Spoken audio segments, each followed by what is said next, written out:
and welcome to the 79th episode of Recluse Horror. This is a daily horror movie review podcast. So just a little background on the project. Back on my birthday in April, I decided I wanted to watch and review a horror movie every single day. I have done so for the past 346 days, although only the last 79 have been podcasts. Before that, it was text reviews. So today I watched another short film. This one comes from writer-director David Schuler. It's called The Offer from 2017. Now there's about 58 things that are called The Offer that came out in 2017. So you'll want to look for the one from Shadow Puppets Entertainment. It is one of the earlier ones that come up if you look around on YouTube. This one was pretty decent. I thought the production value was reasonable. There were a couple things that were silly, a little bit silly, but resources such as they are, definitely not the worst I've seen. There's some really impressive stuff in this one as well. So it's sort of a mixed bag. I would say overall I was pretty happy with it on a few levels. So the acting was just fine. There really wasn't, I don't know if there was a single word of spoken dialogue. Basically, the premise of this is that this woman, she's babysitting, and I don't know how old she's supposed to be, but she seems a little bit old to be babysitting, to be completely honest, but, whatever. Definitely people who are adults babysit, so... But anyway, she's babysitting and she gets a text message from an unknown number. There's about 75,000 movies, many of which are short films that have that same premise. But there are a few areas where I felt this easily did a better job. For one thing, the dialogue between her and the unknown, the unknown number person, is actually really well done. I would say that was probably the strongest point, possibly in the whole movie. It's possibly tied with some of the cinematography, but I'll get onto that later. I find so much in these movies where somebody's texting somebody or talking to somebody or whatever, that either the way things play out is completely disingenuous and not conversations that any human person would have, or somebody immediately starts freaking out over some text message, even when it can be, the most obvious way to interpret what somebody's saying is that it's completely innocuous.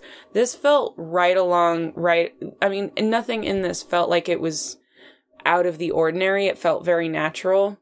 And so I really liked it. There were even a few parts of it that were kind of funny and kind of clever, not laugh out loud funny, not horror comedy funny. It's not supposed to be that kind of funny. The dialogue seriously sounds like conversations that I've had with people in this particular scenario myself.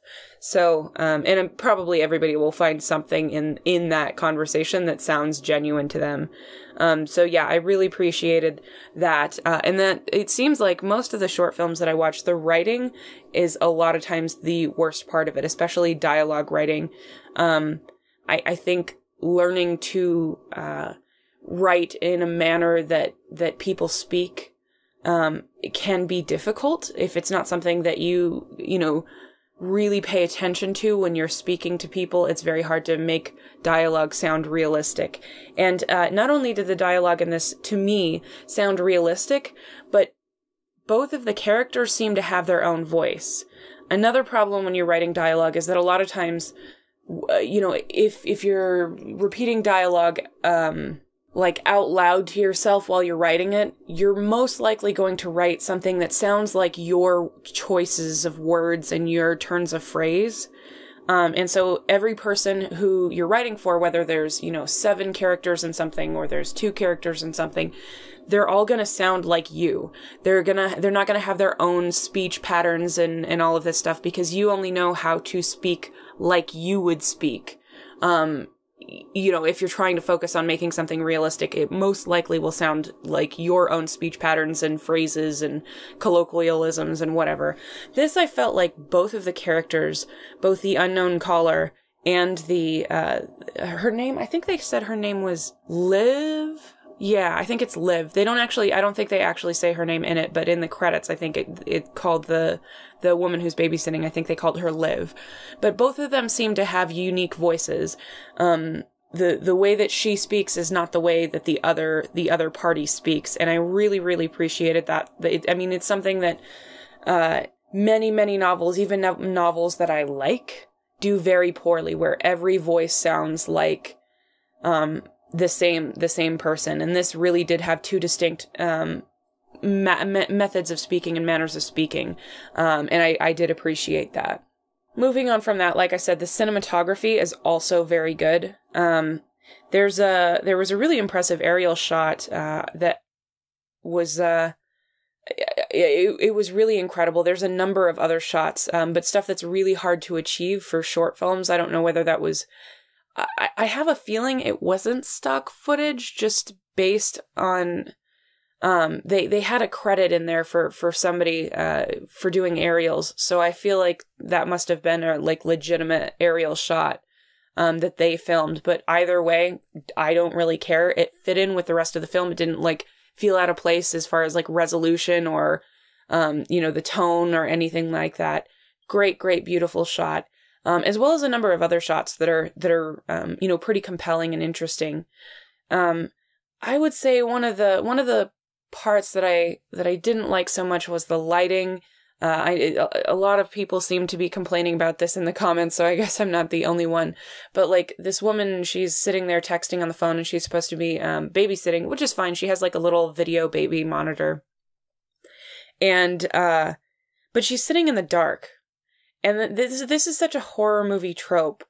She's in a completely different room from the person that she's supposed to be babysitting. It's not like she's sitting in the same room, so she doesn't need to leave the light off so that they can sleep or anything. She's completely somewhere else. There's no need for her to be sitting around in the dark. And who does that? She wasn't sitting in bed. That I would understand. If she was sitting up in bed and babysitting but nervous or just trying to fall asleep herself, that would be one thing. But she seems to be sitting on a couch or something like that. Really, it's a minor problem in the lighting that is there. It's fine. Nothing looks washed out or anything. The color tones that are, within parameters and everything. Just the sitting around in the dark is... I don't know anybody on a babysitting job who would ever do that unless, like I said, you were sitting in the same room as the child that you were supposed to be watching. So that's just me personally. The other part that was kind of a letdown with this was just the very, very ending of the movie. While the conversation and everything that was going on was very, very much genuine and, I mean, maybe not even unique, but it was so well done for a short film that it definitely felt very unique in that way. I've seen so much bad dialogue, whether it's between, two actual people or, two people texting each other or, typing to each other, whatever it is. I've seen so much of that is completely unrealistic, or just bad and clunky and not how people talk, that dialogue making something feel like things that human beings would actually say to each other feels very impressive. And so the actual, that part was all great, but the actual end of the movie feels like it just a little bit feels like every other horror movie that's ever been a horror movie, kind of. This was a 6.5 minute film, so of course they couldn't do a whole big thing. And I'm sure the budget kept them, from doing from going in certain directions. But the ending of the movie just felt a little bit predictable. And doesn't really tell you much. You don't learn really much of anything, about what's going on too much from that. Now that's sort of unnecessary, but it just felt sort of run of the mill. And I think the quality of the dialogue sort of made that feel, it sort of emphasized, that, sort of slapdash ending where they did so well with this and they did, much less well with this. So the contrast between the two, the high and the low there, made it feel sort of probably worse than it would have been if the dialogue had just been kind of like, acceptable. I feel like maybe the ending wouldn't feel so bad. I mean, granted, the whole movie as a whole would be like, this isn't very good, were that the case. But regardless, it did sort of make that feel all the more disappointing because other elements were so good. The ending, during the credits, they play this song. I meant to look up. I just looked it up. It's by the Bad Dreamers. Really nice song. I really liked that one. Again, very quality-wise, all of those aspects are very good. And apparently they have a longer version of that same theme, that same, song or whatever, that's left on there, that's been released on that same channel, the Shadow Puppets Entertainment channel, which I'll definitely be listening to at some point. It's pretty good.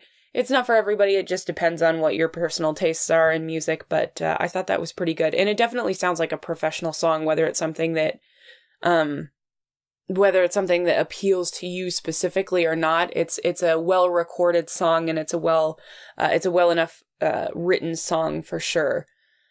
I was just watching a review yesterday of maybe not yesterday. It might have been sometime last week. I was watching a review from a YouTube channel reviewer that had just the worst. This movie had the worst music. It literally sounds like some kid playing around with a keyboard who's never been on one before. So this is definitely not that. This feels like a very well produced song.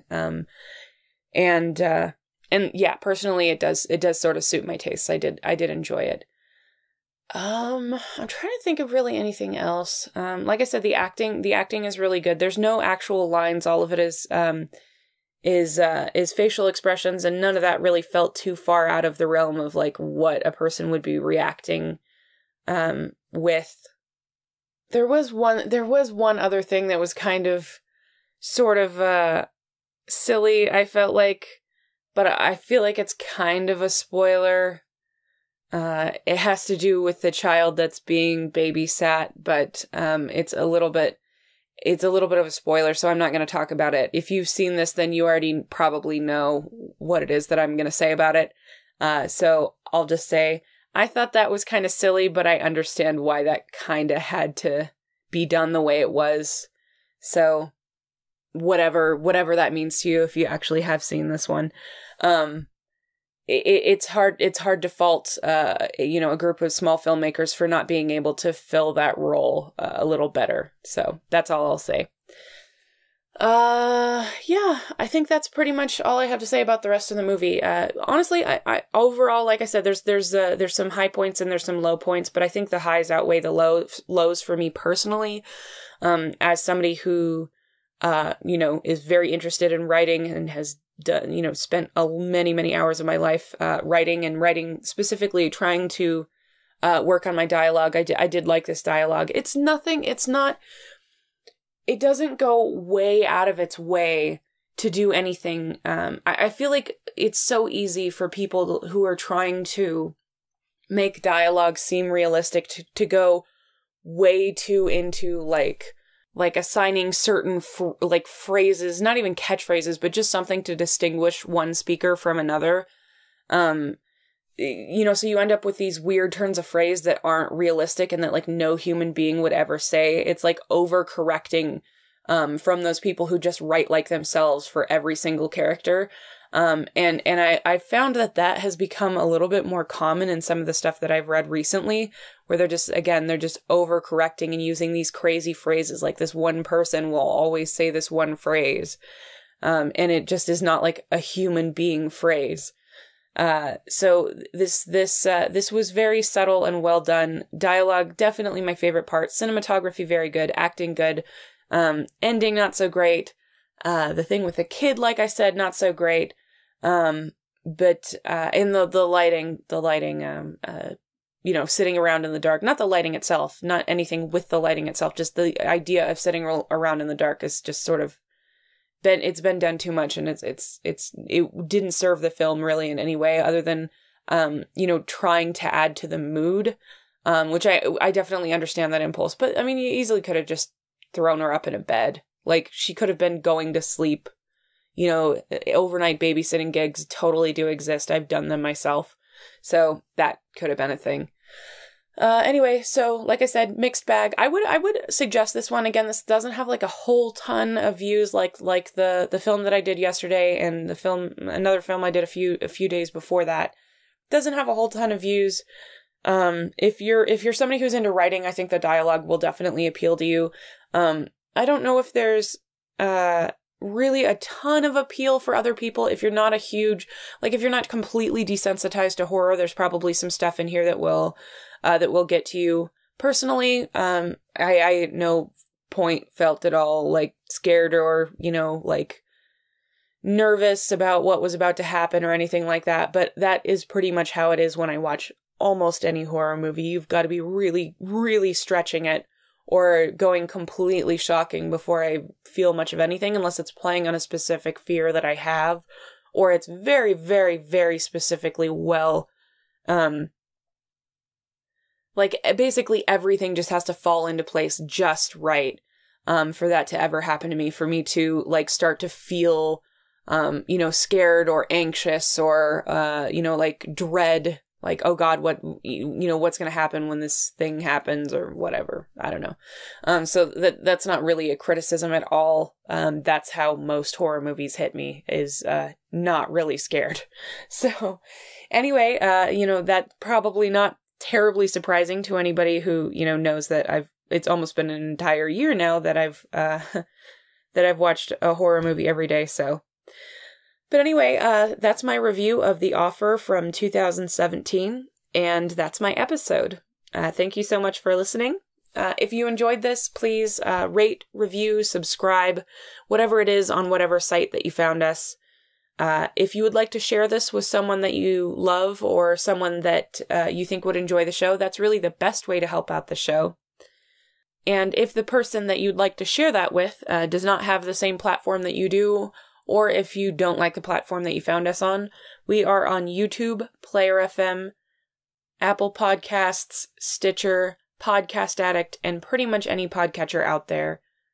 If you would like to reach out to us on social media, you can do so on Facebook, Twitter, and Instagram, and you can email me at reclusehorror@gmail.com. I think that's pretty much all I have to say about anything ever. I am going to edit this and go to bed. Good night.